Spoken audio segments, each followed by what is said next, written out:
just me? Or is it getting crazier out there?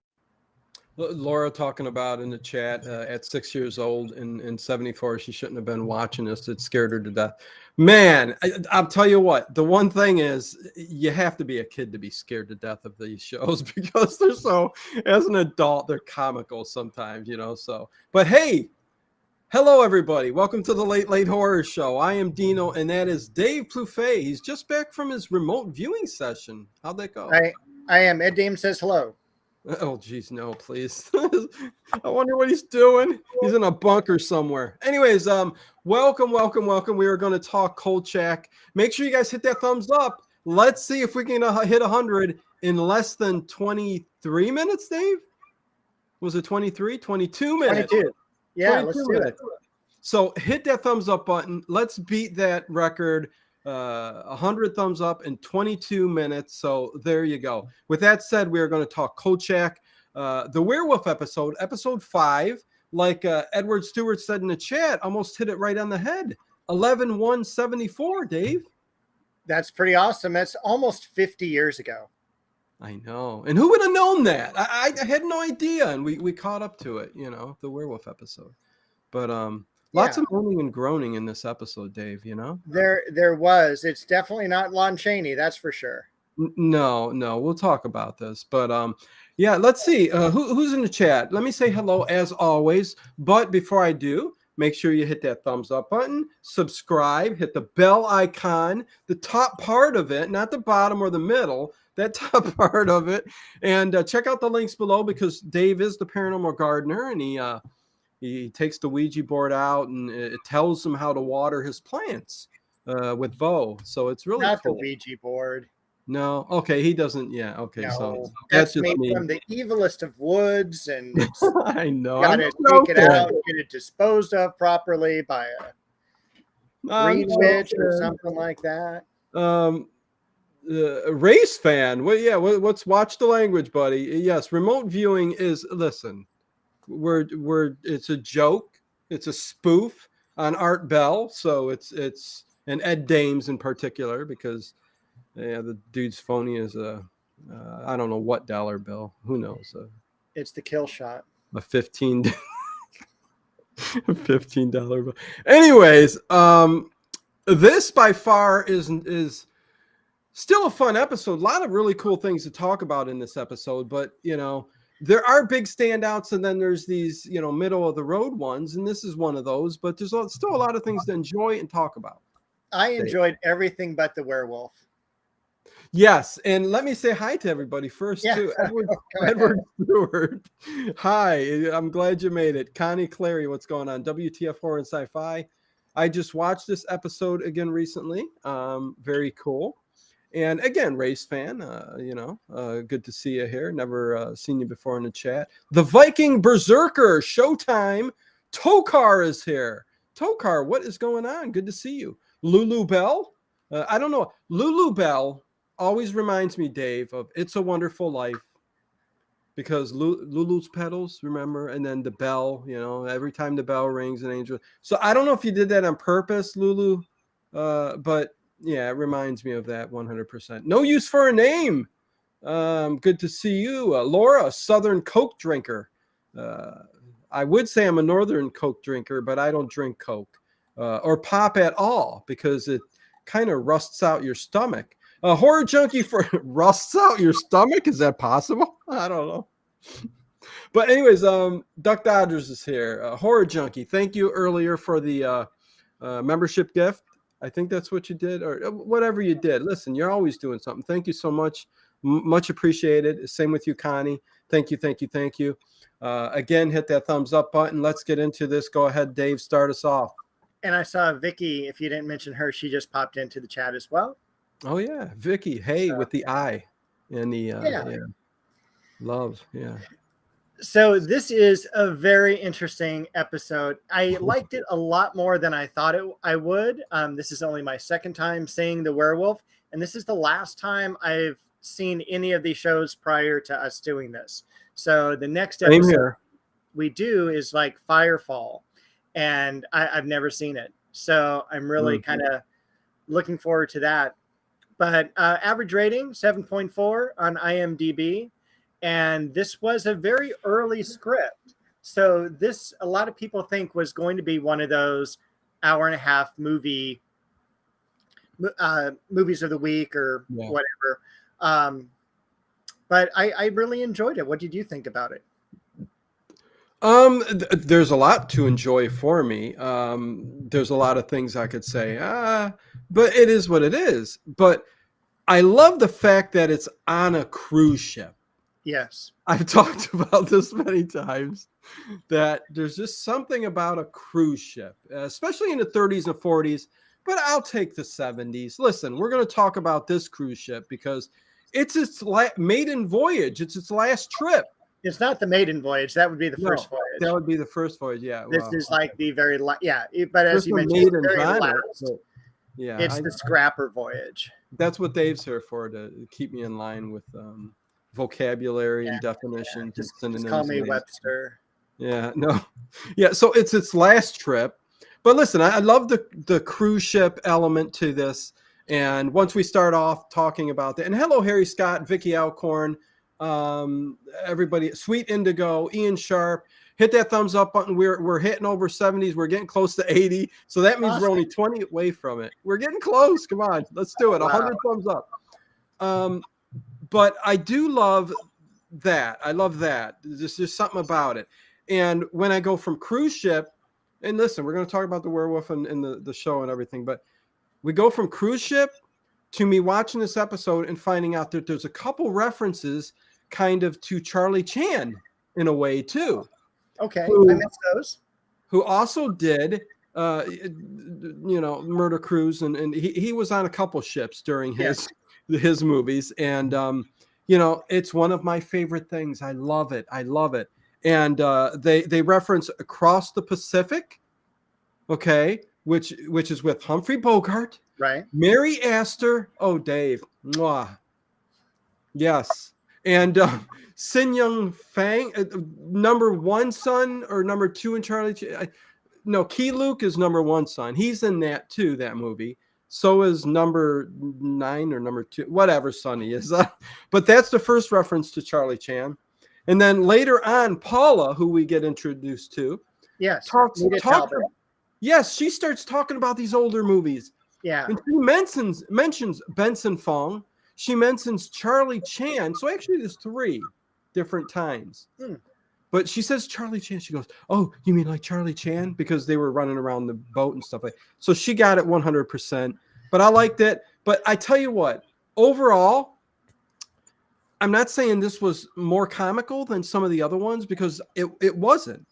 But for some reason, when this werewolf went crazy on this ship, Dave, it reminded me of the Marx Brothers in a way, with a werewolf playing kind of their role, and like Harpo's role, and running all around the ship, and everybody's chasing them and they're running around like crazy, but they won't let anybody know what's going on. I can see that. It kind of felt like that for me. And I'm like, that's kind of cool. It was almost kind of like the Keystone Cops in a way. Yeah. And as you mentioned, Charlie Chan or the Marx Brothers, or even the Bowery Boys, it was just kind of, it was silly to a certain point.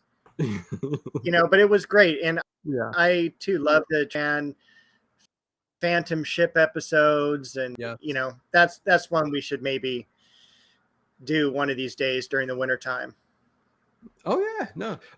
Are you talking just like murder cruises, like, because Sherlock Holmes had one too, Even Mr. Moto had one. We can do the cruise ship movies, Dave.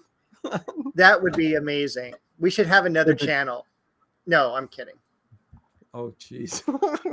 We'll try to do. Hey, listen, I'm gonna do it on here. But but Pursuit to Algiers was one of my favorite movies of Sherlock Holmes. Yeah, it's a really good one. I especially like the older lady when they're in the dinner area and so. Actually, there's a couple things I like in that movie, Pursuit to Algiers. I like when Watson sings in his Irish voice the song with the piano, and it's so bad. And when Irish eyes of, and if anybody knows what I'm talking about, it's just so hilarious. But anyways, let's move on. We'll talk about No, this. I want to talk about Pursuit to Algiers now. Well, and then there's the other one, the old lady who puts together the party and got the Yes, party. What's that? Yes, Ducky. Oh yeah, yes, Ducky. She's the one that the gun falls out of her purse. Anyways, we gotta get back to this. Let's hey, Pink Panther, what's going on? We got how many thumbs up now? We have 83. We're not gonna make it. We're not gonna make it. We'll make it. We got 11 minutes left. We got 11 minutes to make 100 thumbs up to break or get close to the record, tie it, or 1 minute before. Let's try. Come on, 83 thumbs up. Anyways.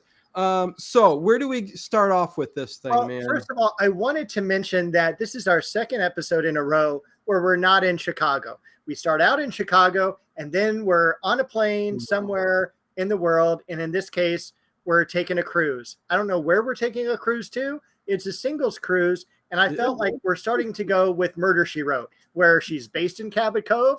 Yeah. Never in Cabot Cove, though. Always globetrotting. Yeah. Well, yeah, because they're turning the ship back and all this other stuff, and yeah, it's in nowhere land. We start off in Chicago in the offices, and it is Christmas time. It's snowing. Christmas. Outside. We get beautiful, Chicago streets with snow falling down. It is like enough to make you want to go there. And Vincenzo is hilarious. He's got his jet black hair and he's got his white beard. And he's singing Christmas songs wearing a Hawaiian type of hat because he's going on a cruise. Yes, he's supposed to be going on a cruise. 90 thumbs up, 10 away, 10 away. I really do like that beginning. It gets you in the mood for Christmas. It does me. I just, for a split second, I'm going, oh, this is so sweet. It's reminding me of Christmas when I was young. But then, then a bunch of stuff happens because Kolchak, Vincenzo wants to go on this all expenses paid trip for a week on this not maiden voyage, but this last hurrah for the ship, this cruise line, which by the way looked so 70s. It's not even funny. I don't know if, the cruise ships would take on the era it was in anyways too, always redecorating, right? But man, a lot of wood paneling in those halls, Dave. You love it. I absolutely love it. And I live by the Queen Mary. So going and seeing a beautiful Art Deco ship like that is just terrific. Yeah. Did he ever turn in a story, Melissa Knight? We don't even get Vincenzo we only get Vincenzo, in fact, at the beginning of the episode. Yeah. That's why this is an episode that makes me mad, because it is so choppy and it ends weird and it doesn't even follow a lot of the script, which begins in like a restaurant where he's being served food and he begins talking into his recorder. They drop all of that and then they just start with it's Christmas and there's auditors coming, and that's bad news. Well, it didn't. It started off technically with like it ended with Kolchak sitting, I think. I don't know where he was sitting. Was he sitting in the ship? But he was sitting talking into his tape recorder. Yeah, outside the boat. Yes, and at the beginning, though, he was talking about the Yellowstone. You're not going to believe this story, like kind of a prelude to what's going to happen, the story that just happened. And it goes on to talk about Yellowstone, Montana, a family attacked by wolves, and the family, they were torn apart. And so it started off kind of gruesome, but then it went back into its old Kolchak ways. Yeah. But Melissa Knight, she said, it's a good point. Did he ever turn in a story? The point is, he goes after these stories, the side stories, the big stories like the werewolf. But listen, his job is to turn in stupid little stories, which he gets paid for. Like he sent him there. He goes, and we'll talk about that here now, how he ended up getting on the cruise to cover, the people on the cruise, like who wants to read about that? But he's going to, but go ahead, Dave. Well, so like literally the last minute, the phone rings. Carl says, it's for you. It's the auditors. and they're going to be coming to Chicago to take a look at the books. And so Vincenzo can't go on a cruise, has Kolchak go in his place. And I just wanted to mention, as Vincenzo leaves the office, have you ever seen a hat like that before? It was like kind of like a Russian hat. You know, that's the only thing I can think of that's similar. Well, in the 70s, there were some different style hats in the big cities. I will say that. So yeah, I get the hat things. James Jameson, what's going on? Swifticus 85, what is going on? Good to see you. Good to have you. Me and Dave are here every Sunday talking either Art Bell, Kolchak, or 80s. I think we're going to do an 80s TV sitcom theme next week. So there you go. Yeah, Scooby-Doo next week. Oh, Scooby-Doo next week. Yeah, four thumbs up. Okay, listen, we're getting so close. We need 4 more thumbs up. I want to beat the record. I would love to beat the record. It's 8, 16, 17, 18, 19, 20, 22. We got 6 minutes for 4 thumbs up. 6 minutes. The quicker we get it, the bigger the record will be. So call your 97. So there you go. Experimental hat design. We're all over the 70s. Yeah, WTF horror and sci-fi. Wow, I can't believe 97 thumbs up and we only need 3 more. But let's get them. If you see it happen, let us know. We're in the cruise. Well, no, hold on. One other quick question. I mean, quick comment, because we also get Ruth McDevitt, Edith Cowles, who was in the movie. I don't think she plays the same role, does she? She's not the same woman. The older woman, Dave, you know who I'm talking about? Yeah, I think she plays several roles even in the TV series. Yeah, so it's just a different role, but you will remember her from, I think, the first movie, right? Am I wrong? Night Stalker, the I don't remember, but I know it's literally she was Miss Emily a couple episodes ago, and now she's Edith. There you go. But what I liked was Updike came in first, and Vincenzo didn't want to give Kolchak that trip. He said, you're sick all the time, right? You have a fever, something like. And Updike said he was going to give it to Updike, but Updike was kind of having issues and said he was allergic to his vitamins and stuff like that. So yeah. Then Kolchak got on the cruise. So, anyways, did we get it? 100 thumbs up. 18 minutes. 100 thumbs up. Thank you, guys. Wonderful. Thank you very much. 18 minutes and we got 100 likes. Thank you guys so much. Much love to you guys in the chat. And everybody out there listening and who put the thumbs up. Thank you. A new record, Dave. That's amazing. Minutes. I think it's all because of the strength of Kolchak. Yeah, and 100%. Chris Carter would agree with us. Even Darren McGavin would agree with us. I think he would too. Yes, yeah. He would. Maybe rest in peace. Yeah, rest in peace. Yeah. Okay, so we can move on to the cruise ship. We can get through this show now that we got our thumbs up. Let's do it as quick. Cliff notes. I feel like Johnny Carson. We do our monologue, then we get to the meat of the show. We reach 100 thumbs up and we end the show. Sorry, that's it. It was a great werewolf episode, but till next week. No. Okay, so Uptight should have been forced to go on the singles cruise. Listen, I love the idea of a singles cruise. That was kind of funny. And when we're introduced to the characters, which Dave will talk more about, and I'll stop talking so much. They're all very interesting characters. But go ahead, Dave. We're on the cruise ship. We are on the cruise ship, and we're walking by all this wonderful wood paneling. And we zip into the room, which now is like double booked. You have a roommate. Yeah. And Kolchak's roommate is Dick Gautier. And he is like the ultimate 70s, I should be on Boat, I should be on, Starsky and Hutch. Hogan Heroes, you name it. Yeah. Great actor, wonderful person. And you see him walking out of the bathroom. He's got a cold beer and an opener around his neck. I mean, that's how much this guy is drinking. He's got a Hawaiian shirt on and he's like, hey, who are you? And he's like, I'm Carl Kolchak. Is that with a C or a K? He's like, both. Yeah, we'll talk about Eric Braeden in a second. When we get to his character, Edward Stewart, I do got stuff to say about him. So, but yeah, no, I thought that was weird, Dave, because is that really the way it was? You get roomed up with whoever? It must have been a wild 70s cruise, I'll tell you that. Yeah. Well, we find out that that character Mel, he had another girl run in the room. Her name's Wendy, and she's in a bathing suit, and he even swings her around. Kolchak, look at her! Oh my God! And this, and she, she got that 70s figure going on.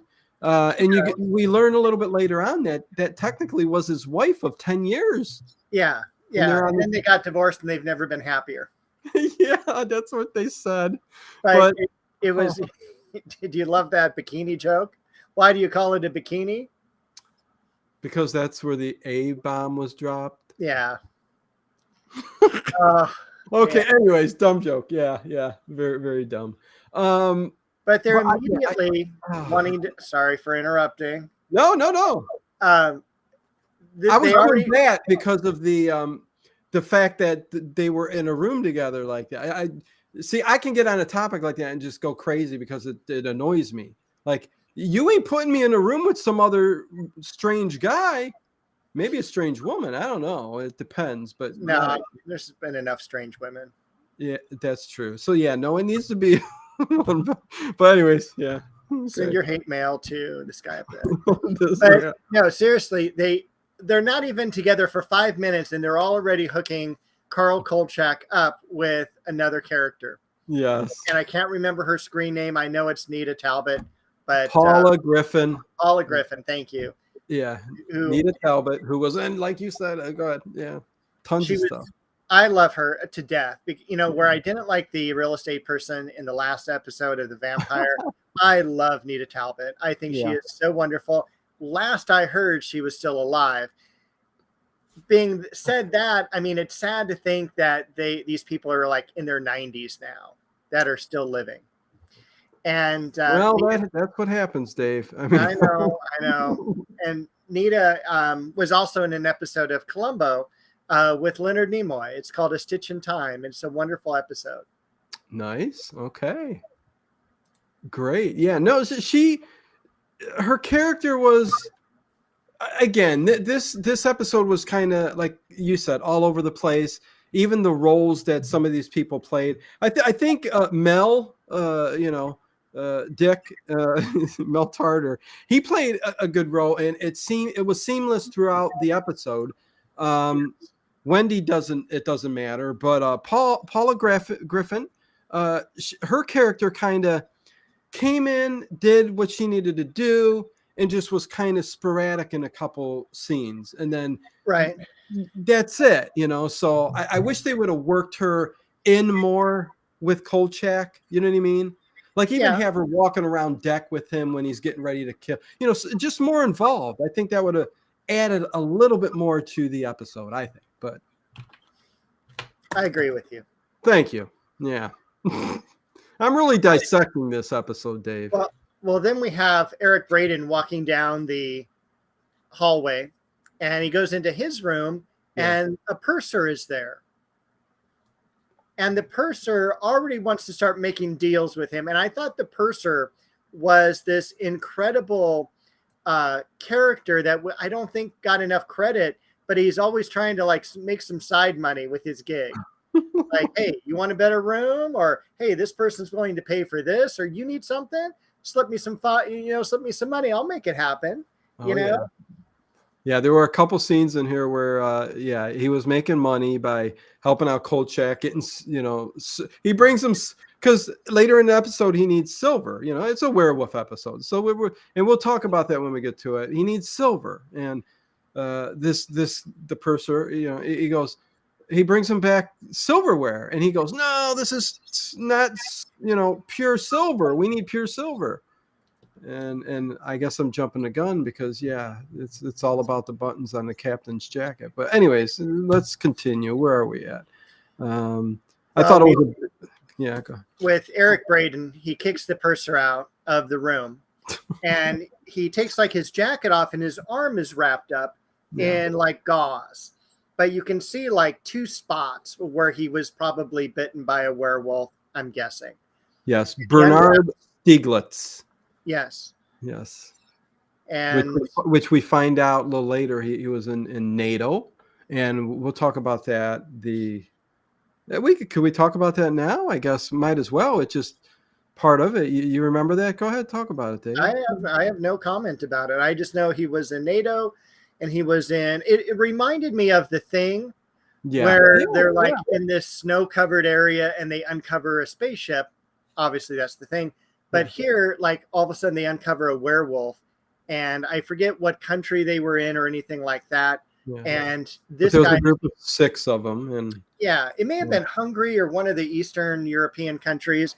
And he gets bit by a werewolf. He's the only person that survives this attack. And then he like leaves the NATO hospital. It was a little confusing for me. Yeah, there's a couple confused at the very end. We'll talk about that too. It's a little confusing in what Kolchak says at the very end to the victims who were still alive. Yeah. Okay. Which we'll talk about. I got it in my notes. Hopefully we get through it. But yeah, no. And listen, this character. Bernard Stiegler. Again, let me say his name again. Eric Braden. Yeah. He was do you want to talk about it real quick? He was on Young and Restless. I can't do it without that theme song playing in my head. Oh no, because that was one of my grandmother's programs, right? It was, something where I would spend summers with my grandparents. We watched One Life to Live, Days of Our Lives, Young and the Restless. And then I will admit, even last night, I looked up some YouTube videos of the opening just because I wanted to hear that again. Yeah. And he was in and he's currently still playing in it. He's over 4,000 episodes of The Young and the Restless. From 1980 to 2023 to the present. Still going on. That's got to be a record, I would think, but who the heck knows? But he was in a lot of good stuff back in the day. Not just that. I mean, he played in Titanic, a lot of the older stuff. He was Dr. Otto in Escape from the Planet of the Apes, which, oh no, Phantom of the Opera's hat fell. Atlas. Oh, that was terrible. Now I'm going to leave him there. He's trying to part his hair over to the side, even as a phantom. I mean, I don't know who he's trying to attract. Well, he's giving you the evil eye. I know he's like, get that hat back on me. Nope, ain't going to happen. Oh, no. Ian Sharp just said he recently died. Oh, no. Okay. Well, that's sad, Ian Sharp, if it's true. But listen, the guy, again, Escape from the Planet of the Apes. I mean, come on. But yeah, he played in a lot of stuff, a lot of TV stuff back in the day. But anyways, I just had to point that out. And in this, he plays kind of a badass when he's talking. I mean, you know that this dude's an actor. You know what I mean? Yeah. He plays this role. But well, I'm not going to say the role. He plays himself very well. When he becomes the werewolf, it probably ain't even him. It's just somebody else dressed up like the werewolf, running around moaning and groaning. He did pass away, Dave? I didn't see a death date or anything, so that I don't know if that's true or not. Okay. Believe she was born in 1930. Says that. That's Nita Talbot. Okay. Who is? She'd be 93. Wow. Okay. Who is the he they're talking about? Me. Sift. The he they're talking about. Yeah, I don't know. You're going to have to go back a few seconds or a minute and catch up. 43 years on one show, Ian Sharp. Yeah, that's amazing, man. When Mel mistakenly refers to Kolchak as a member of Fifth Column, Carl corrects him, saying that it was a German spy ring. He's thinking about the one in Norway that so effectively helped Germans conquer. Okay, there you go. This is deep stuff. Norway in 1940. Okay, anyways, so yeah, I mean, he's just, his bravado is there, and he immediately shows off his wound. So he was bitten by a werewolf, Dave. Yeah, he was. And so we got to be careful of that full moon. And just so happens that the cruise is, and I want to say it was at least 2 nights where we had a full moon. I'm like, I think you're kind of stretching it there. Right. The first night I loved, and I love the comedy that is in the Kolchak series. Yeah. And so you have Kolchak's voiceover of this woman walking on the ship. And he says, there's 2 things that happened the first night. First, there was a full moon. Second, this lady, and I don't remember her name, lost $50 in dimes to the ship's slot machines. Okay. And then right after that, she's walking on Shipboard, and we have the first time where we see the werewolf coming out from behind a building, and then he just picks her up and throws her off board, and he goes, Mrs. So-and-so, she just lost everything. Oh, man. Yeah, no, there's some funny stuff. Yeah. It's unbelievable. But yeah, once we're introduced to him. He's been bitten. He's got a rap, and he's going to turn in because the full moon. And then we're introduced to him coming out as I say wolf man because he's just a wolf man. He's not a werewolf's more like a creature. This is a man like like Lon Chaney Jr., a wolf man, And he goes up and he attacks the crew up on, I think, the deck. He throws them all around. No, just that's later on. This is the only thing he does first is throw that woman overboard. Seriously? Okay. Yeah. And then we go to a party where everyone's grooving to the 70s. Oh, then it's after that. Okay, I got you. Yeah, okay. Yeah. Big party. Swingers party, something like that. It is a swingers party. We get to meet Nita Talbot, and she asks Carl, "Are you an accountant?" And he's all, "No, I'm a reporter." Yes, and she's like, "Oh, am I going to be one of the stories?" Paula Griffin. Mel is trying to Mel and Wendy are trying to set Kolchak up with her. Or vice versa, either way. There's another odd thing. Mel Tarter, just to give you an idea what this guy looks like as an actor, he reminded me of a small and not a body, but a small Lou Ferrigno. Oh, yeah, I can see that.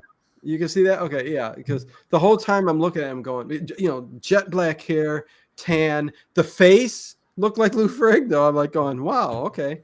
But yeah, they're at the table trying to set him up. And then I think that's when the racket starts up again. Hey, Norman, what's going on? I can't forget you with that Eraserhead avatar there, profile. He's still alive. Just seen him on Friday walking through the living room on my son's on my wife's soap opera. Okay. Yeah, well, so he's good. Glad he's still alive. Okay, well, it's good to see you, Norman. And man, anybody with an Eraserhead profile is good in my book. Anyways, a fun size Lou Ferrigno. That is great. Yeah, okay, so that's Mel. That's Mel right there, a fun size Ferrigno. Okay, yeah. So what happens? They're at the table, Dave. Well, they're at the table and they're chit chatting, and then we get another cutscene because the wolf man is still cruising around the ship, no pun intended. Yeah. And he goes up to basically where they run the ship. Yeah. And that's where he starts tossing everyone around. And it is, I will tell you, it is like an Incredible Hulk type of thing where it's just like, they throw them, they pass out when they get hit against the walls and everything. But they hear the horn that's, making sounds while they're all dancing. And so the captain's table gets up to go investigate. Kolchak smells the story. He goes and follows them. Yeah. And I think, I allowed to go up there. Right. From that guy, whoever he is, he's the tough guy, the security, whatever. I thought the same thing. Like when the Wolfman goes up there, the Wolfman goes up there and starts throwing everybody aside. I don't see any like biting, I don't see any like tearing apart. There's no blood, no nothing. I know it was made for TV, but they use this kind of style that you've seen a lot in the 70s, where just like the Incredible Hulk, where they slow-mo the actual Wolfman, werewolf. I'll say werewolf because it's the title. The werewolf in slow-mo, and even a slow-mo stop frame right there when they get close up of his face, so that okay, it's going to scare the kids and whoever. But it was a style they used to make it scary, but you don't really see no deaths or any gruesome acts taking place or nothing like that. But bodies are being run out, Dave. Yeah, they are On little, what are they called again? Those stretchers? Gurneys is what. Yeah, the gurneys is the correct name. They're just like marching past him and through most of this. And it's so funny, it's like Kolchak's going like this. They're running by. It's like WW2 or something here. Hey, hides in long grass. What's going on? Love me some Kolchak. Imagine surprise when you turn out. And Linda has joined us. Glenn has joined us. A lot more people in the chat. Yeah. So and how are we on thumbs up? Are we still at 100? Or have people decided, no, this isn't good? No, 113. We're at all right. Terrific. Yeah, if you're just popping in, please give it a thumbs up. It helps the stream. Check out all that good stuff in the description box, all that, whatever. Even hit the heart over in the side of the chat box. Yeah, like this. See, I'm doing it right now. Yeah, that's fun. And it exercises your finger too. So just throwing that out there. But a fun size frig, no. Time to take that down now. But yeah. Yeah. Hides in long grass. Yeah. With on Christina's channel. Yeah, good stuff there. Paranormal. Anyways, go on. Christina Gomez. She was on my channel here, and would love to get her on again and talk. She's doing fantastic. Her channel's taking off like crazy. She's got Jimmy Church over there, but you can't take away what she's doing over there, and she's really, Dave, the paranormal side of things and stories. She's doing an Art Bell on me. I don't know. Oh my gosh. Oh, if you go over and check out the channel, Christina Gomez, she really is the closest thing to what I'm seeing out there in the paranormal that is equivalent to what Art Bell did in a new, different style, but keeping me intrigued with what is going on in the paranormal field. Really good stuff. I got to have her back on again. But anyways, where are we at in this story? That damn Wolfman's all over the place. Well, now that you've stopped us and we're sidetracked, I would love to see Sandra on again as well. The tarot card reader. She was a lot of fun. Yeah, I do need to reach out to Sandra. As a matter of fact, I'm going to write that down just so I don't forget. But okay, so we are where? We are trying to get in to see what's going on, and Carl is banned. He tries another route, and he introduces himself as the ship captain's son, which will come back to play later. Yeah, what did he say? He says I'm the captain's son, Carl K. Wells. He says. Yes. Whatever. And then he tries to get into the radio room. And he tries to, use his INS badge, and that doesn't work. And tries to pump the guy for some information. Nothing's happening. Goes back to the party where Paula's dancing with some old guy. Paula's dancing, and he cuts in, and the guy gets pissed off. But he's an old guy. He kind of reminded me of the coroner that we saw in the earlier episodes. Okay. And but Carl pays him off. Says, hey, there's some girl looking for you. And he pays him for the drink that he bought Paula. Yeah, and what was his name again? The ghoul something. The coroner. The ghoul. Anyways, it doesn't matter. I thought you'd remember. You got a brain like a sponge. Tonight is like a sieve, though. Yeah, okay, that's all right. It's like, it must be the time change. Yeah, probably, and it's 120 degrees over there, so Dave's he's sitting on ice is what Dave's doing. Yeah? My back is. Okay, there you go. Yeah. Okay, so yeah, he runs up and splits them apart, and she's like all happy. Oh, wait, that's cute. Totally. She's all into Carl. Oh, she goes, that's cute. Yeah, but he's going to use her, Dave. Linda's got it. Gordy the Ghoul. Thank you, Linda. Yeah, Gordy the Ghoul. That's the name. Okay, so he's going to use her as he does all the women in his episodes. He does, and it cracked me up. It was like she goes in the radio room, and she's all, I can't see. I dropped my contact. Help me look for my contact. Oh my God, and pulls he the guy out. And helps her, yeah. Thinking he's going to get a date with her. I don't know. And again, one of those, I thought you would really have liked that particular episode because it looked like an inside of a spaceship from a 1950s sci-fi movie, where you've got your, the little clicker on the, on the microphone and all of that. So, well, it reminded me of the good old days. Well, not the good old days. It reminded me of the 1930s, 40s, where most of those ships, they have a radio room. So until the advent of cell phones and satellites that could take and transmit, big ships like that, they still had a radio room there. So it was kind of neat. Yeah. It was neat. Who's this? Awaking Ye, formerly known as Bear. Some of these names, I have no idea what that means, but I've been playing the tarot card game for the NES recently. For the NES. What is that, Dave? NES? Would that be the Nintendo Entertainment System? Yeah, well, I think he's thinking National Emergency Service or I don't know what that means. That can't be Nintendo. I don't know. But tarot game for the, maybe it is Nintendo. I don't know. It's whatever. But Nintendo is Switch now. And what would you be doing playing tarot on there? Anyways, whatever. Going way too long on what are we doing talking about tarot television series? I know. Okay. Well, then one of my favorite parts is where these two couples, and again, swinging couples, are going to check out the pool that doesn't have any water in it. The first class pool, Dave. Yes. And I love Carl's voiceover. They should have gone to bed. Yeah, I love it.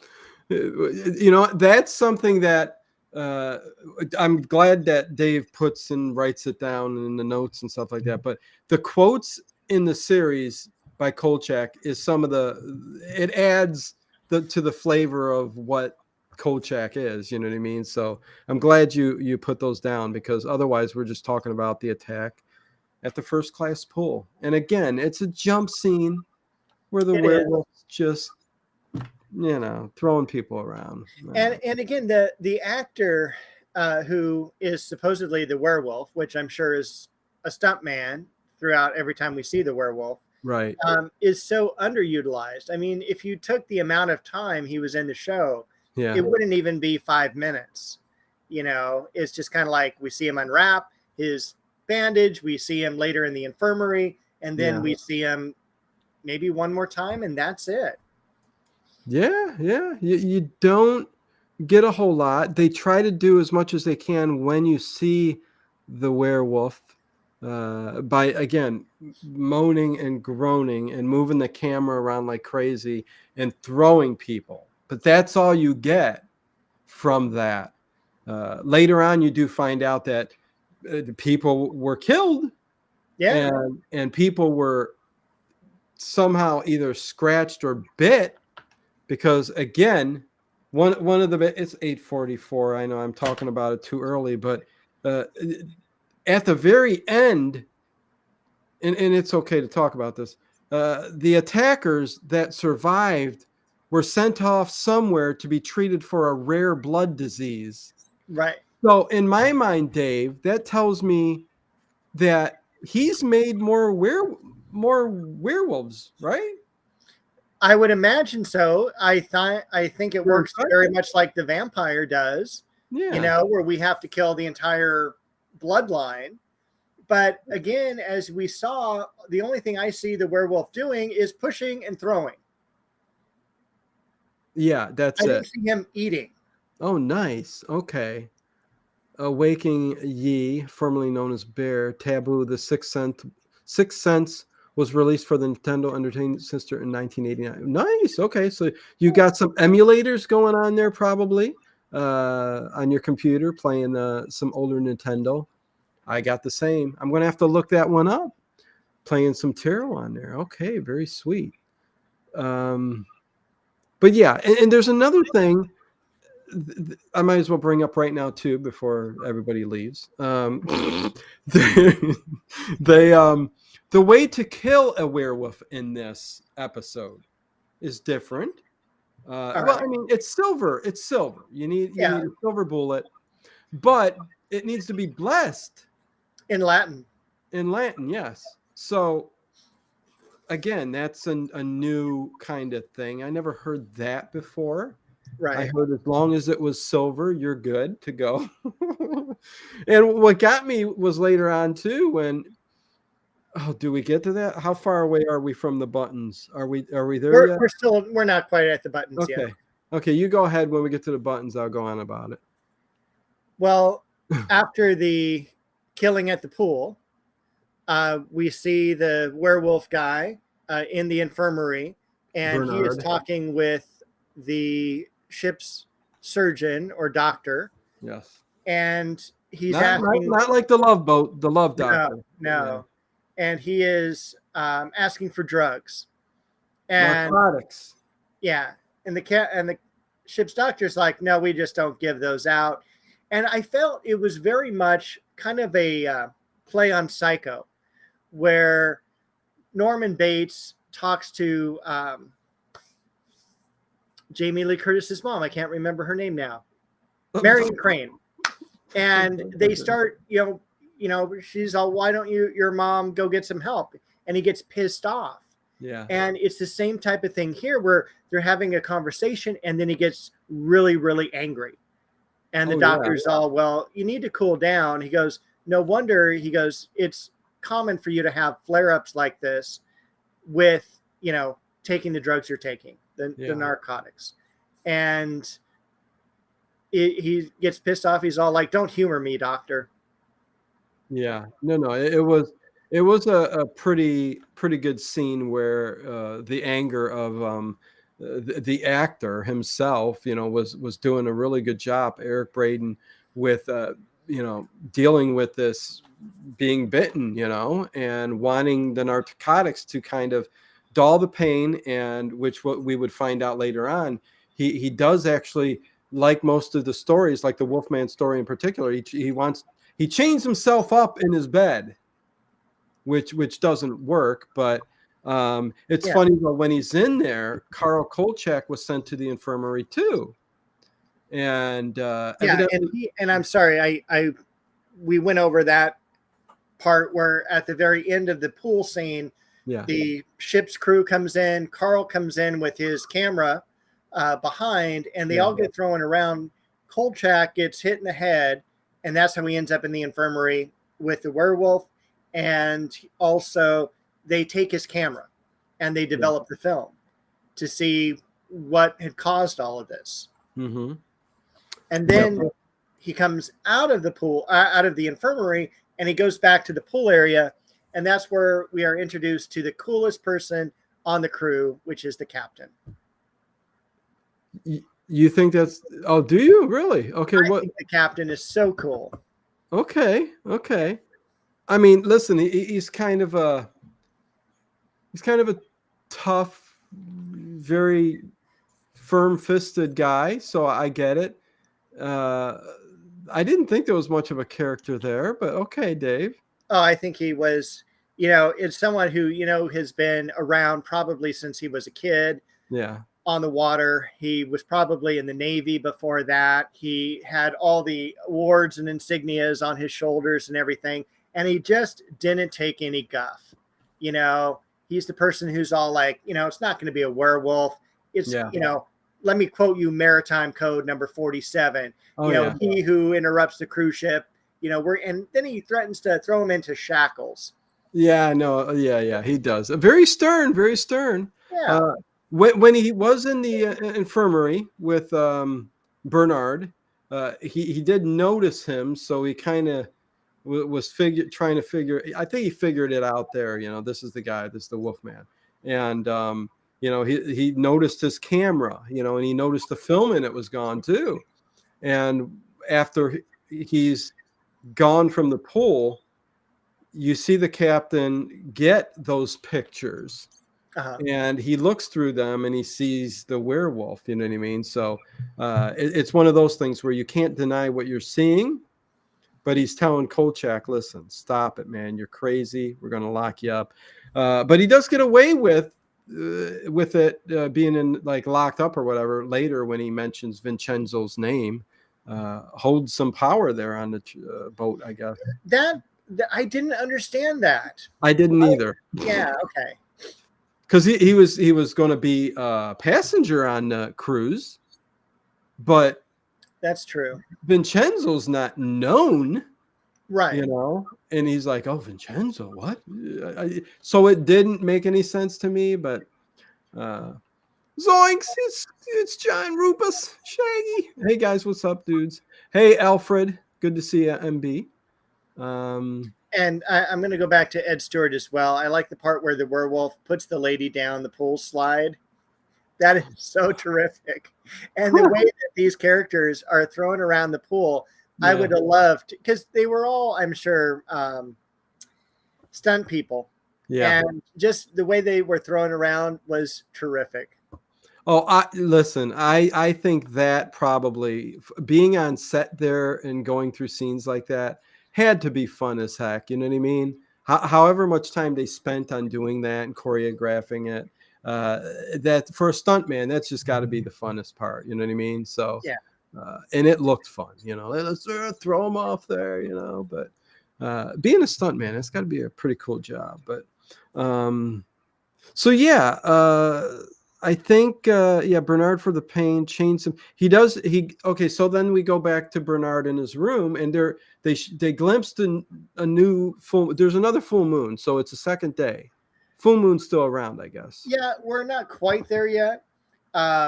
He does go back to the infirmary.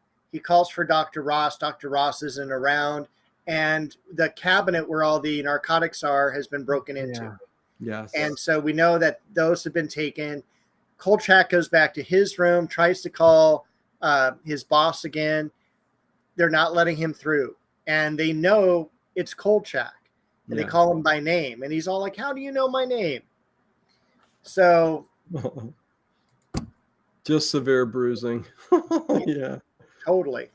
I mean, I remember the guy who starred in the Wild Wild West. I'm just not having the names come to me tonight. It's all right, Dave. It's all Robert right. Conrad. There you go. Robert Conrad did all his own stunts in the Wild Wild West, and he's like the only actor to be in the Stuntman's Hall of Fame. Later in life, that man was so messed up with his body, what it had gone through. I mean, I feel sorry for all the stuntmen, and much respect to those people.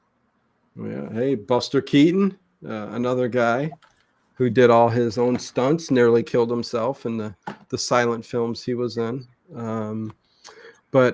So then we end up back in the room where Bernard is going to, because there's a full moon again, second day, whatever. Let's go with it. And he's going to turn into a werewolf again. And this time they show him, with the narcotics in the arm. You got to watch what you say nowadays, Dave. Right. And he chains himself to the bed, in the room. He should have, again, I go right back to Abbott and Costello, because I'm like, he should have got somebody to lock him. But I don't think it would have mattered if he was locked in that cabin. He broke these chains were thick. They were medieval castle chains. They were drawbridge chains. Yes, they were chains you would hold the anchor down from this ship they were on. I mean, it was pretty big chains. But again, he does break through it. But while we're doing that, we've got a scene change where Kolchak is asking, I believe, Mel and Wendy about if there's any priests or if there's anybody that's a priest. a great scene because they're concerned immediately. They're not like happy. They're like, oh no, dude, like Paula's nice, but she's not that nice, and you don't want to be tied down to getting married to her, you know. That's when they were, yeah. He's all like, no. He goes, I just need someone to bless this silver stuff. Right. And then they find out that there's just one person who did something, and it's close enough. Yeah, he flunked out of divinity school. There you go. Yeah. So I guess that's close enough. But again, a part of the episode that is missing is where they start talking about this ball that is going to happen that night, and everyone gets to dress up. Yes. Which is really neat, but that never happens. I know. I wish that would have happened. And what bothers me about this episode is that, first of all, it's Christmas time. They're singing Christmas songs, and they're on a summertime cruise. I mean, Dick Gautier doesn't even like have a shirt buttoned up. I mean, I don't care where you are. It's still cold, even if it's sunny. And then they're having a Halloween ball at the same time. I don't get it. Yeah, no, Dave, you're talking about a lot of stuff that just, this episode is all over the place. Doesn't make any sense when it comes to those things. Like nobody was fact checking anything. Right. Because yes, when you start off and you think it's going to be a Christmas episode, kind of, it ends up being, like you said, it's a summer cruise. And then there's a Halloween costume. Maybe, well, it was Christmas time. So yeah, I don't know how that works in, but I would have loved to have seen a costume ball in this. And I think there was plenty of room to at least put 3 or 4 minutes of a costume ball together. Totally. But there was just way too much running around after this werewolf. And Kathy has joined us. Hi, Kathy. How are you? Kathy! Hello, Dino, Dave, and friends in the chat. Good to see you.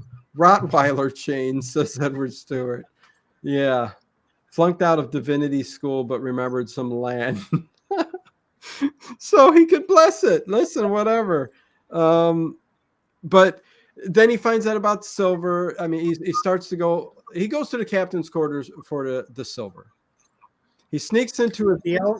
Well, okay, hold on. He gets the silver from George, the porter that's going around making all the deals. Yeah. But it's only like sterling silver, plated silver, something like that. Yeah. And he can't use it. Right. And he's all, you got to get me some real silver. He goes, oh no. He goes, there's only one place on the ship that has silver, and those are the buttons on the captain's jacket. Yep. And he's gonna go into he breaks into his room, and he does end up getting the captain's buttons. The funny thing is, this is where he comes in and the captain catches him, and then you think the captain's he's not mad really. He's having a dialogue, and they're talking, like, okay, I kind of probably agree with you, but you need to get out of here. And then he ends up sending him off to shackles, and then that's when he says Vincenzo, and he gets off. Yeah. But then the next thing is another puzzling thing, Dave. Next thing, they show Kolchak in his room with a silver smelt. What are they called? Smelter? Where do you find those? I don't know, but I could. It's like doing your own little meth lab on board. Yeah, well, it's metallurgy. I mean, is there a metallurgist on this ship? I mean, it's an actual, smelter or what? Isn't that what you call it? Whatever. But you put that should be like a Seinfeld episode. Is there a marine biologist here? Is there a smelter here? Hey, Grant Cutler, what's going on? You guys should be sponsored by Me TV. Well, listen, thank you very much. I agree. Those are good. I agree too. I think we should. But I think the funny part with that was it's a smelter. He's got this little welding canister where he's heating it up and melting the buttons and turning them into. They don't show what he's turning them into, but when he's done, they're showing a shotgun, and he's putting whatever he's putting into up those. So are these little tiny bunch of million of pellets? Where did he get the shotgun? I don't know. But again, they were. You put And little, then I thought there was a little bit of an Addams Family thing in there because Kolchak is in the closet looking for things, and all you see is like, his hand underneath looking for, some of the buttons that he dropped. Yeah.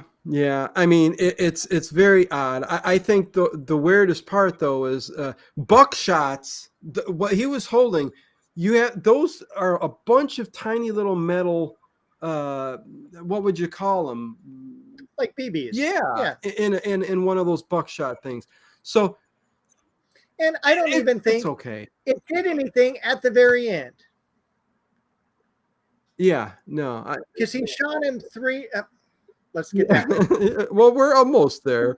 They did have the priest come up and bless the melting silver that he was doing. And we missed one quote that I absolutely loved when Kolchak and Mel first met each other. Okay. Mel's all like, I've already made the rounds.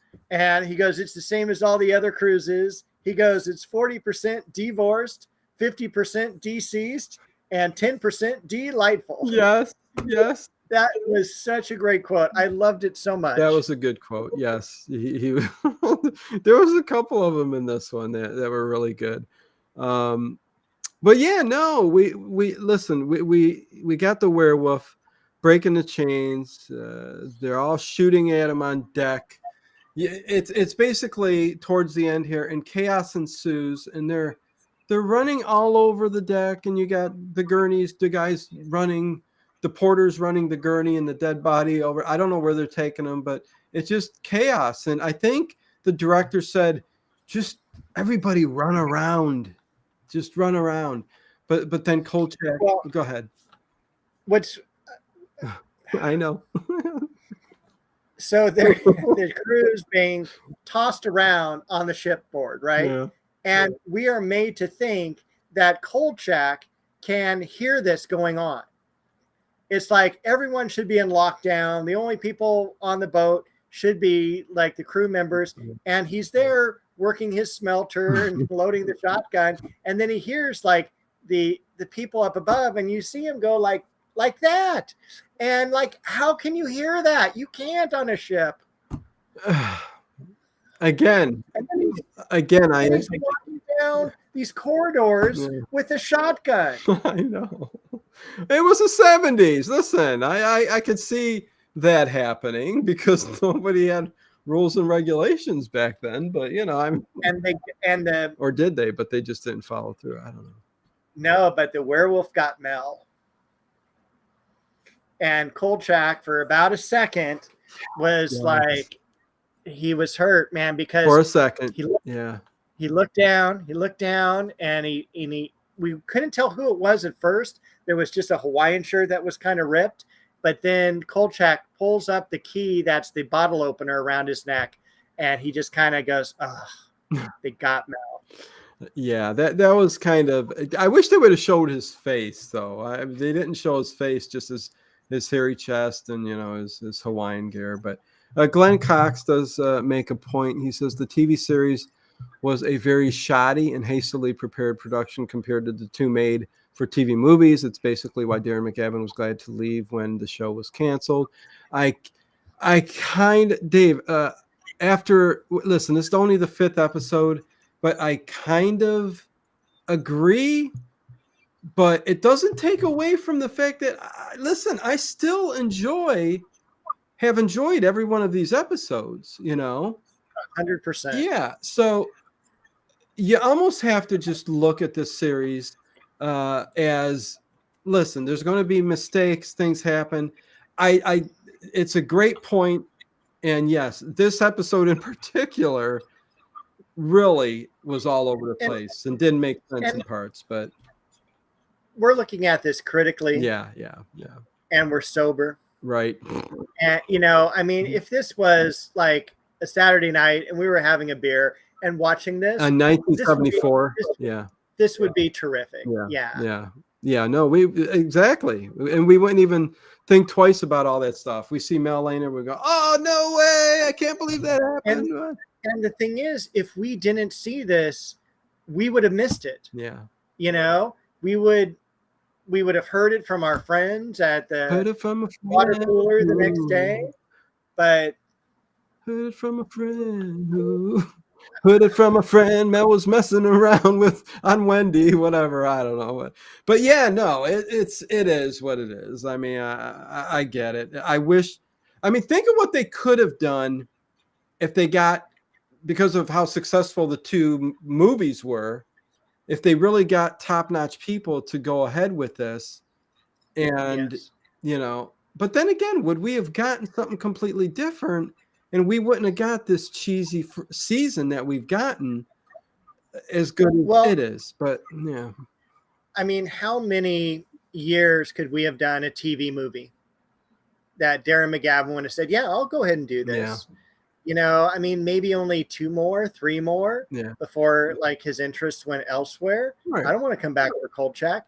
Here we got like 20 great episodes. And of course, without this, we don't have the X-Files. Oh, exactly. So, I mean, we did get something out of it, and he moved on. He did his thing, but and it's become a cult classic. Listen, everybody loves Kolchak. I'm just being introduced to the series, and it's great to go and hit every one, even this one. And this is on the bottom of the 5 I've watched so far. I still enjoyed. I mean, Kolchak makes it.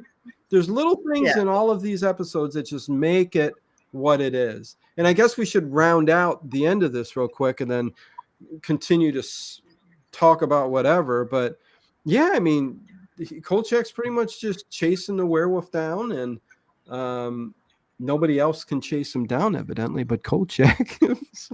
I do liked, hello, Ryan79. Hey, Ryan.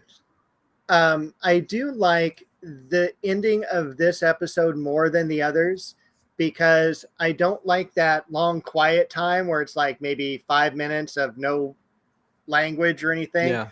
This was a very quick ending where they're kind of playing hide and seek on the upper decks of the boat. And then the werewolf jumps out. We finally get a good view of the werewolf's face, which was horrid. You know, it was just kind of like, it was a mask from this. It was a mask from Kmart. And that would have been an improvement. Yeah. It wasn't good. Yeah, there's a lot to be desired there. But Kolchak is able to get 3 shots of it, point blank. Yeah. Doesn't kill the werewolf. No, not directly right away. I mean, you could see that it's starting to affect him. And that's when they start struggling, because the werewolf kind of throws Kolchak over the side of the boat with him holding on to the rails. Yeah. But pulling that old trick, Dave. Let's push him. I'm a horrible. Let's push him over the side of the rail. And he's hanging for his life. You could see that it was just upper deck to lower deck railing. Yeah. You know, it wasn't like really like I'm on the side of the ship. Here's a porthole. Yeah. It was just kind of like, really.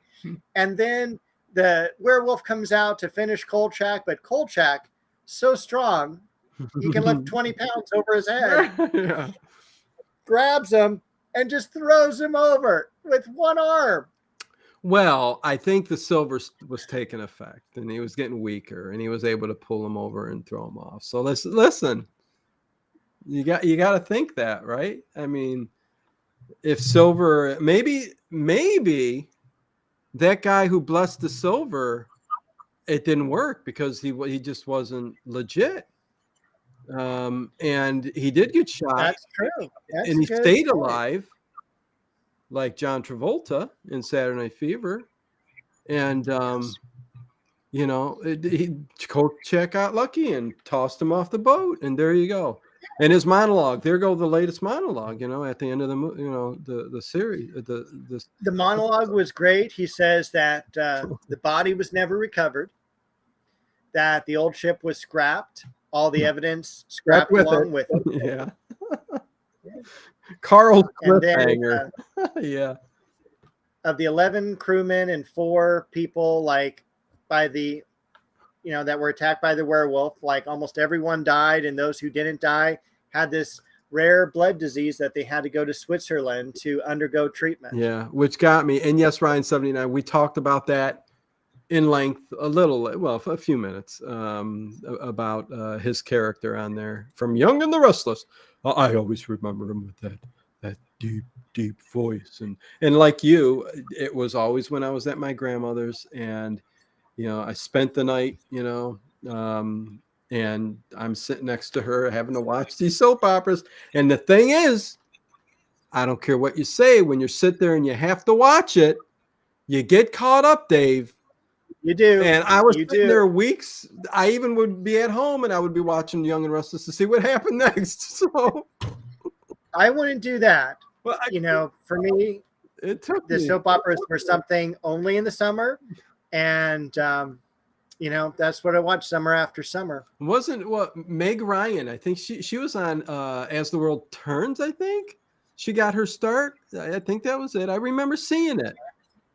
All right. Yeah, no. What bothered me about the soap operas was it kind of like gave me a stark reality to life. I remember one soap opera ending for the day, and then like one of my favorite characters, who was this one girl, and they're all like, from here on out, this character is going to be played by this actress. I was so heartbroken. I'm like, you've got to be kidding me. And I didn't understand. I was so young. I didn't understand that people moved on and did different things. Yeah. And, it's kind of like, the Beatles with Paul McCartney. Thank you. And went on to do Wings. I'm like, how are you allowed to do that? You have to stay with the Beatles.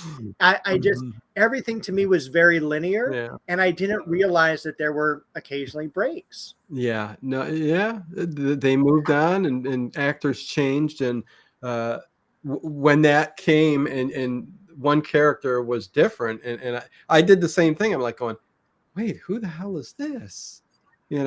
I can't believe I got caught in it's because of my grandparents. They got us caught up in freaking soap operas, but I haven't watched one since then. But anyways, I can just imagine what they're like now. My gosh. Anyways, so that's The Werewolf. I mean, listen, it's a good episode. It's just lots of holes in it, lots of things that make sense, and lots of things they could have done better. Like, give it to me, there definitely would have been a lot of things I would have changed. So again, it's made for TV, the fast paced. Let's get this rolled out. I'm sure the higher ups were going, I want the script on my desk soon. You know what I mean? And then we only got so much money, so shooting days, you got to get done what you can get done. And it is what it is. But so. Well, also the lack of Vincenzo throughout the episode. Well, I told you that about a couple episodes ago. I mean, it's after the first second, Vincenzo's role just got less and less and less. I mean, I don't know what the future holds for Vincenzo, but it most certainly is like allocated to mostly the beginning. And maybe if they're in Chicago, a couple scenes, you know what I mean? But that's all we get of Vincenzo. And I think that shouldn't have been that way, because the interaction between Kolchak and Vincenzo really made the movies, So, but listen, Kolchak, I think, is the star of all of this. I do like that they bring in a lot of other characters that were in tons of TV shows. I think that's what makes it last the length of time and has become a cult classic like it is, because people who remember the show also look at the supporting actors and actresses that were on it, and they can remember, oh my God, they were on this episode. They were on the Love Boat. They were on this, and you can just connect with it in so many ways. So I think that's what it is that keeps us holding on to Kolchak. Yeah. Well, our next episode, I wanted to read just a little bit about it here. Okay. Is called Firefall, episode 6. The synopsis is, the evil spirit of a murdered arsonist who loved classical music is somehow incinerating his former enemies while simultaneously trying to take to life again. So he's sucking the life by burning them to ashes and getting that energy to bring him back fully. I don't know. Sounds interesting. We'll find out in about 3 weeks, but you will be happy to know that Carol and Susie will be back. Oh, nice. Okay. Yeah. Nice. Okay. Awesome. That sounds like a good one. Although the werewolf sounded like a good one, but and someone earlier on had mentioned the Horror in the Heights. That one is coming up. That is the top fan favorite. And so that's episode 11. So that'll probably be sometime early next year. We'll be covering that. Yeah. Unless Dino and I do an all-day Thanksgiving Day marathon, which I don't think we're going to do. Oh, God, no. We got to take these one at a time. We're going to have a Twilight Zone marathon. No, I don't know. Yeah, we got to talk about the Twilight Zone coming up pretty soon, too. Yeah. There's just so much to talk about. Yeah, listen. Yeah, there's plenty of stuff to talk about. Next Sunday will be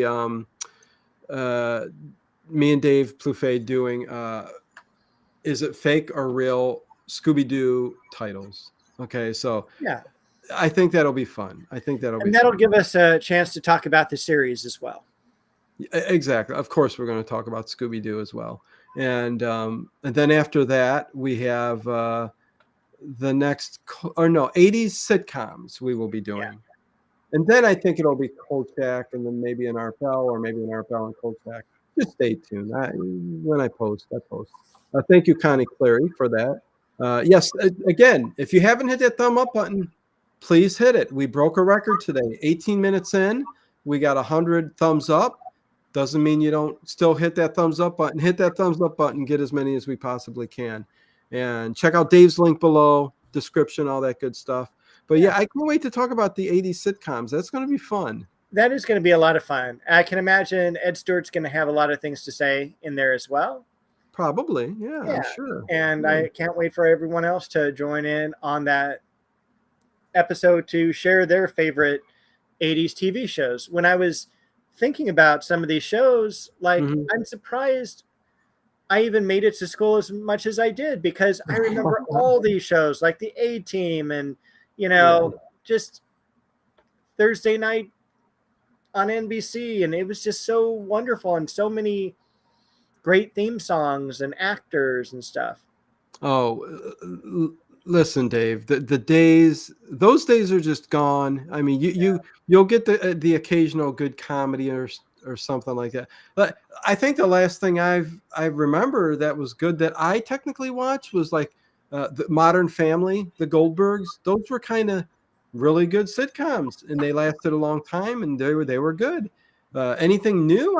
It's been a while. I don't know. But back in the 70s and 80s, listen, the world was different back then, and everybody watched TV, and we got so many great shows from it. And again, I talk about the nostalgia of the 80s in particular. It's just that decade, I think, is going to forever live on as a nostalgic decade. Even kids now get into the 80s, and it's kind of cool to see, you know what I mean? As cheesy as the 80s was, a lot of people get into that decade. So I can see that being something down the road that, will stand the test of time. Do your kids have a favorite 80s sitcom that they like? Or you'll sit down and watch with them? Doesn't have to be a sitcom, but I mean, all of them, really. They've watched all of them and enjoy most of them. It's the big thing right now are all the John Hughes movies, like The Breakfast Club, 16 Candles, you name it. Every single one of them are watched by my kids, and they love it. And it's because of the love of being young and, well, first of all, John Hughes just had a magic, he can make a movie, man. And it just resonated with a younger person. That's why even when I watch it now, I just, it brings back those memories, of high school and the malls and stuff like that. And it's just, man, I tell you, yeah, it's just great. But they do. I've had a lot of influence on them when it comes to movies and stuff like that. Even the horror movies, like my daughter just loving the old stuff, and heck, even when I kind of sat down and was watching the Giallo films, she would sit down with me and watch them too. And she's kind of got this kind of she likes them too, so, isn't that the way it goes though? Your parents do something, you kind of somewhat follow along, and it's when we're gone, that's going to be the stuff that's going to remind them of. I know that's kind of morbid to talk about, but it is the truth. But agreed. Yeah. But one thing I think we are so lucky to be able to go back and watch every single episode of these TV shows, because if you had something to do that particular night, you would have to wait until the summer to watch the rerun of it. And if you miss that, man, you're SOL, Yep. And I love, like, when I everyone knows I'm a pretty big fan of Columbo. Yeah. And even though that took place in the 70s, and when I bought all the DVDs when they came out as a collection, there were 3 episodes I had never even heard of or seen before. It was like opening a present Christmas morning. Yes. Right. Oh yeah. No. Yeah. Because you think you saw them all. Yeah. But there was a week or two where evidently one slipped by and you had something going on and you don't remember that. You know what I mean? Happening. Right. You're like, no, I seen them all. That happened with Seinfeld when the first time I got all of the DVDs. I'm like, because I've taped them all. I've watched them on rotation, but for some reason there were I think 2 episodes, something like that for some reason they never played on TV or re-aired, and I didn't record, and it was on the set, and I'm like going, holy heck. Yes, it was like Christmas morning. I'm like going, wow, this is awesome. I'm seeing a new episode of Seinfeld these many years later. But yeah, it was pretty cool. My favorite too, Dave, love Columbo. Kathy, look at that. Kathy loving Columbo. Yeah, see, that's 70s. We go back to, right? Or did it go into the 80s? Oh, man. 70s, 80s? Let me tell you this. Okay. Columbo is fantastic because it had 2 episodes in the 60s, which were made for TV movies. Okay. And then in the very early 70s, about 71, they had the series that began. And the series was about 7 or 8 years long. Okay. And you'd get maybe 9 episodes a season because it was on a rotation with McLeod and a couple other shows. Oh, okay, really? Okay. Then they stopped, and in 1988, they started the made-for-TV movies again. And they went from 1988 to 2003 is the last episode of Columbo. 2003, really? 2003. And they are hit and miss. There's probably, well, in all, there are 69 episodes of Columbo. Probably 50 of those are from the series, and then about 20 are from the made-for-TV movies later on. Okay, interesting. Harry Scott, just one more thing. What do you mean? Are we going on too long? No. That's Peter Falk, Columbo. Just one more thing. Okay. See, I didn't. Yeah, I got to get you to watch an episode. Yeah. See, I haven't watched an episode of Columbo. Oh. I know. It's hard to hear when something you love so much the other person hasn't seen, but it happens, Dave. I don't know. Listen, I'm willing to get Columbo. I love Peter Falk. I love what he's done that I've seen, Sure. Murder by Death. I mean, come on, that's Columbo right there. But it's totally Columbo. Wasn't Peter Falk was in The Out of Towners too, right? Wasn't he? I don't know. I know he was in Princess Bride. Okay, but he was in Murder Inc. That's where he won his Academy Award. Yeah. I put the Out of Toners. Oh boy. The Out of Towners 1970 Yeah, movie. that's what happens to my printer when I need it the most. The Out of It's Toner. out of toner. Oh boy. See, I'm wrong. Okay, so it was Jack Lemmon. He was the main actors, Sandy Dennis and Sandy Barron. Why did I think Peter Falk was in there? Graham Jarvis, Ron Carey. Okay, but listen, you seen Out of Towners, didn't you, Dave, or no? No, you've told me it was fantastic, and I need to watch it. That would be right up your alley. I think you would love it. But there you go. Dino, I'm horrified you haven't watched Columbo. I know the big detective type fan I am, and I haven't watched. Listen, I'm gonna watch Columbo. Listen, I started up Mary Tyler Moore after all these years and love it. I am gonna watch Columbo. Big letters, Columbo, Dino, watch it. Okay. Yeah. So and I'll tell you a couple episodes you should watch. Okay. Because you can't. I mean, it's like literally the first of the series is called Murder by the Book. It's probably the best one to get started with. It's after the TV movies, and it's with Jack Cassidy, and it's with Martin Milner. Okay. It's directed by Steven Spielberg. Really? Okay. Yeah. I mean, another Bochco was another person who wrote for Columbo. Yeah, and Stephen Bochco. These are like Sean Penn's dad wrote for Columbo. Really? The wife of on Married with Children. I can't remember her name. I know who you're talking about, but yeah. Okay. But her dad was Seagal. Yes. Yeah. Boris Seagal was her dad, and he was a writer on Columbo. Nick Colasanto, the guy who played Coach on Cheers, was a writer for Columbo. Oh my God. We're going to have a Columbo documentary soon from Dave. Send me your script when it's done, Dave, and we'll get working on it. So listen, that can be done. And then forever we will have a Dave Plouffe Columbo documentary up on the channel. That's it. That would be awesome. You see, you know a lot. We'll get a Columbo playlist. There you go. Okay. Anyways, we're almost at the bottom of the hour. It's a Johnny Dollar night tonight, you guys. Listen, Dave. That's awesome. Who's playing Johnny Dollar though? Oh, it's Bob Bailey. All right. Okay. Yeah, it's a mixed bag of Bob Bailey and Johnny Dollar. Is it 5-parters or 1-parters? It's a surprise. Hence the word Johnny Dollar surprise. If I don't surprise them, then what's the point? Yeah. But listen, I mean, they're all going to be good, but they're the 5-parters. Okay, thank you. And Glenn, don't forget Quincy MD. Quincy, oh my God, yeah. See, I mean, these remind me of my parents.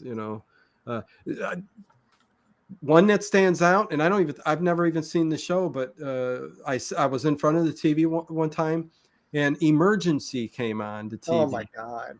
I've never seen it or watched it, but oh my gosh. But as a kid, yeah, it's burned in my brain.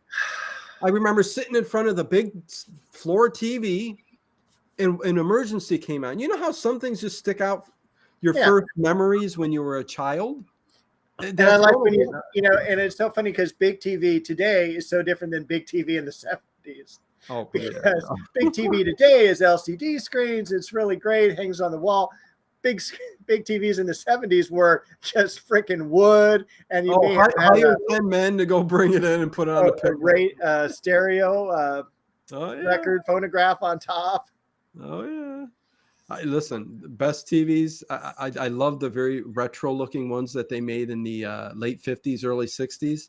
Some really cool vintage looking TV sets out there, and I would love to have them. But anyways, what's that? How many thumbs up did we end up having? Oh, yeah, and don't forget, you guys, hit that thumbs up on the way out if you haven't before. We have 142 thumbs up. Thank you guys very much. That was terrific. Yeah, appreciate it. Appreciate that you guys enjoy us talking about Kolchak and me and Dave every Sunday going on, and me interrupting him and never letting him speak. What? Yeah, I know. Listen, I can't help it. That's just the way it goes. But again, we'll see you next Sunday, me and Dave. Thursday, Saturday game nights. I don't know. I'm trying to come up with some good game nights. Name your own horror movie. We had a fun time, but again, it didn't really get so many views. But we'll have fun anyways. That's what it's all about. So, yeah, I guess I should shut up and end the show. What's wrong with me, Dave? I don't know. Do you know what's wrong with me, Dave? There's not enough